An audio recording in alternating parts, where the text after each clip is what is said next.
नमस्कार दोस्तों, मेरे देश की हालात में आपका स्वागत है। आइए हम ऐसे गांव में आए हैं, उस कस्बे में, उस घर में आए हैं जहां की इतनी स्थिति दयनीय है। अगर इस घर को देखा जाए तो शायद देखिए इस घर को किस तरीके से बनाया गया है। आज के हालात में अगर किसी घर में एक या दो चार कमाने वाले होते हैं, अगर शायद सरकारी नौकरी या जॉब होती है, शायद उस घर की स्थितियाँ कहीं न कहीं डबाडोल होती है। लेकिन इस घर में देखिए, इस घर के हालात को देखिए, शायद कमाने वाले एक हैं लेकिन खाने वाले 10 हैं।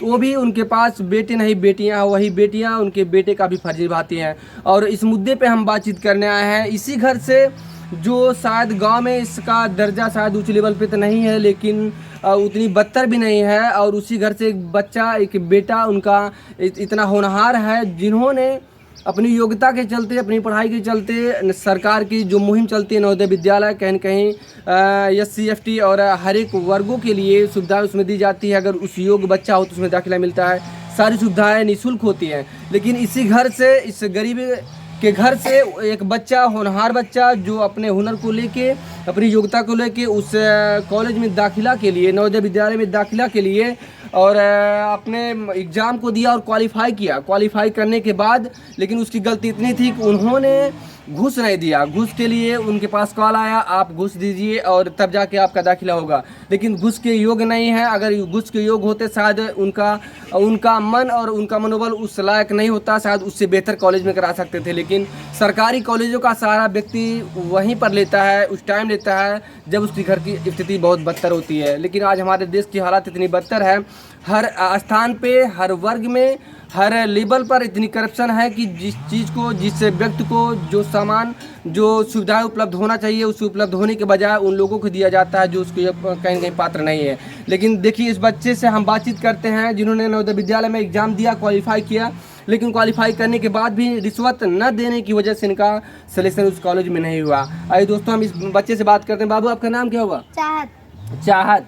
और क्या आप नवोदय विद्यालय में एग्ज़ाम दिए थे? हाँ। तो कितना क्वेश्चन आया था? 70। तो 70 में कितना किए था आप? 66। तो 66 आके घर पे मैचिंग किए थे? हाँ। तो पूरा सही था? नहीं, 60 सही था। 60 सही था और बाकी 10 गलत थे। और फिर वहाँ से क्या कॉल आया आपको? क्या बोला गया स्कूल से कि दाखिला होगा या फिर नहीं होगा? किस तरीके से बोला गया? कह रहे थे कि आप पास हो पर 10,000 रुपये चाहिए तब आपका दाखिला होगा। तो 10,000 चाहिए तब जाके आपका दाखिला होगा। घूस मांगा गया? हाँ। तो आइए हम इनके दादाजी से भी बात करते हैं। क्या वास्तव में घूस मांगा गया और बच्चा क्वालिफाई किया था? दादाजी, क्या बच्चा जो एग्जाम दिया था तो उसके तहत वहाँ से कॉल आया, रिश्वत मांगे आपसे?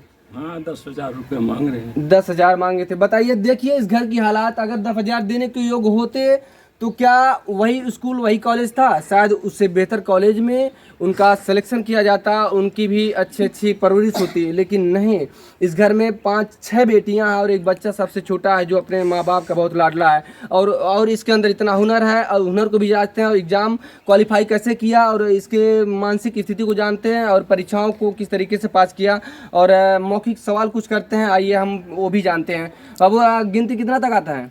100 तक। और कौन सी क्लास में पढ़ते हो? 6 में। और पढ़ा कितना आता है? 20 तक। पढ़ा सुनाइए। 15 का? 15 15 15 45 15 60 15 55 75 15 96 90 15 7 105 15 8 120 15 9 135 15 दाम 150। 1 2 आता है? हाँ। 78 कितने को बोलते हैं? 78 78 को। और 75? 75 को। 58? 58 78 को। 58 50 60 58 को। 58 को। हाँ, कहीं कहीं बच्चा कैमरे के सामने थोड़ा सा सहम जाता है, तो इस तरीके से हमें उस बच्चों के हौसले को बढ़ाना है। कैमरे के सामने अच्छे व्यक्तियों की हालात बिगड़ जाती है और अच्छे से नहीं बोल पाते, तो इतना बोलना बहुत ही बेहतर तरीके से बोला गया। तो उस तरीक़ों को हमें देखना है। तो कहीं न कहीं हमारे जीवन में, आपके जीवन में, अगर उस बच्चे को, अगर आपके घर में, आपके परिवार में कोई बच्चा है तो उस बच्चे को उस तरीके से, जिस हुनर में वो बच्चा आगे है, उस हुनर को बढ़ावा दिया जाए ताकि आने वाले समय में आने वाली समस्याओं का और समाधान के लिए वो खुद खड़ा हो के उस समस्याओं का समाधान कर सके। अगर उनके अंदर जो प्रतिभाएं हैं, जो हुनर है, जो समस्याओं का समाधान करने के लिए उनके अंदर कोई गुणवत्ता पाई जाती है तो गुणवत्ता को बढ़ावा दिया जाए और ना कि उस गुणवत्ता को दबाया जाए। तो हमारे हर एक वर्गों से, हर एक माँ बाप से, हर एक भाई बंधु से रिक्वेस्ट है, अगर कोई व्यक्ति आपके समाज में है ऐसा तो उसको दबाव के बदले उसको बढ़ावा दिया जाए और बढ़ावा के प्रति उनको सहानुभूति दी जाए, ताकि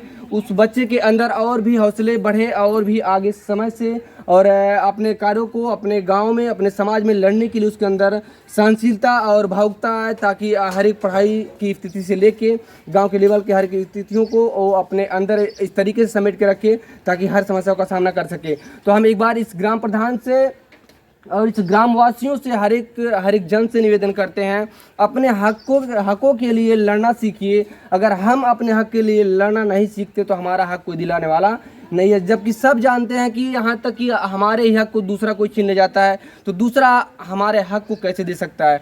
तो हर एक जन से हम रिक्वेस्ट करेंगे अपने हकों के लिए, अपनी जागरूकता के लिए और जातिवाद और पक्षपात को ख़त्म करने के लिए सभी लोग सवाल करिए और खड़े होइए, ताकि समाज को जो दयनीय स्थिति है, हर एक समाज से उस दयनीय स्थिति से निकलने पाए और जिस तरीके से इस योग्य बच्चों को उस कॉलेज में दाखिला ना मिला, किसी के साथ ना हो। आइए हम सवाल और आवाज़ उठाते हैं, और आवाज़ और सवाल उठाना कोई गुनाह नहीं, हमारा संवैधानिक अधिकार है। तो इस घर के मुखिया से भी हमारी रिक्वेस्ट है, इस बच्चों को और भी जिस लेवल तक पढ़ रहा है और जहाँ तक पढ़ना चाहे, 2 रोटी कम खाइए लेकिन अपने बच्चों को ज़रूर पढ़ाइए, क्योंकि बच्चा ही देश का और घर का भविष्य होता है। तो इस बच्चे की जिस तरीके से मानसिकता है उस तरीके से मानसिकता और आगे बढ़ती रहे।